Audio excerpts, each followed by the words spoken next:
Carlo Ancelotti a répondu aux médias à la veille du duel contre le Rayo Vallecano et analysé ce match de la 27e journée de Liga, qui se disputera au stade Santiago Bernabéu dimanche 16h15.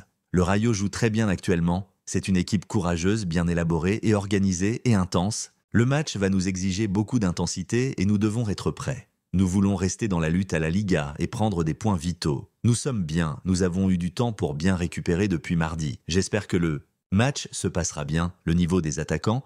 Je ne fais pas un bilan à chaque match de ce que font les joueurs. Parfois, Rodrigo brille plus, parfois Vini Junior, Bellingham ou Mbappé. Pour moi, c'est important que toute l'équipe travaille bien au niveau offensif et défensif. Il n'y a pas de jalousie. Si Rodrigo brille plus, les autres sont contents. C'est très important. Valverde est son poste. Il est disponible. Il est arrivé tout juste pour le match contre l'Atlético, mais tout s'est bien passé et il a progressé. Bien entendu qu'il peut jouer. Quant à son poste, je sais parfaitement où il aime moins jouer, qui est le poste d'ailier droit. Il aime beaucoup jouer en pivot, en intérieur ou en latéral. À l'avenir, il sera l'un des meilleurs, il l'est déjà.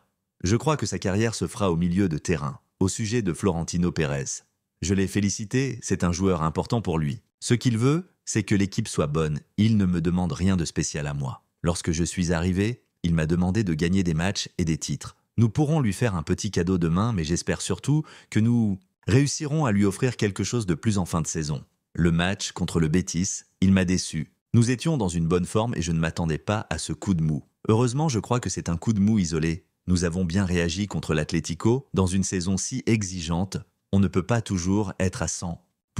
Nous avons beaucoup donné contre Manchester City. J'espère que nous allons pouvoir nous remettre sur le droit chemin avec ce match.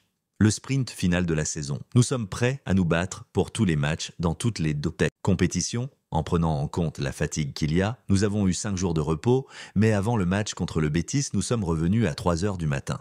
Au niveau physique et mental, cela rend la tâche plus difficile, nous devons le prendre en compte. Nous sommes très proches. Nous ne sommes pas dans une situation idéale, mais nous sommes proches de la finale de coupe, de la première place, de Liga et des quarts de finale de Ligue des Champions. Au sujet de Camavinga, il n'a pas eu de continuité cette saison car il a eu 2 blessures de très importantes qui l'ont éloigné des terrains pendant près de 3 mois et demi. Actuellement, il améliore peu à peu son niveau. Lors des derniers matchs, il a un peu souffert de douleurs au dos qui ne lui ont pas permis d'évoluer à 100%, mais il a tenu bon en raison des besoins de l'équipe. Je suis sûr qu'avant la fin de saison, il retrouvera son meilleur niveau. La forme de Mbappé, contre l'Atlético, il n'a pas fait ce qu'il a fait contre City où il a marqué 3 buts. En règle générale, il est très bon et nous sommes très contents de lui. Il faut prendre en compte qu'il n'est pas toujours à son meilleur niveau, mais dans une saison si exigeante, c'est plutôt normal. Les joueurs de haute qualité ont plus de haut et de bas, c'est quelque chose de génétique.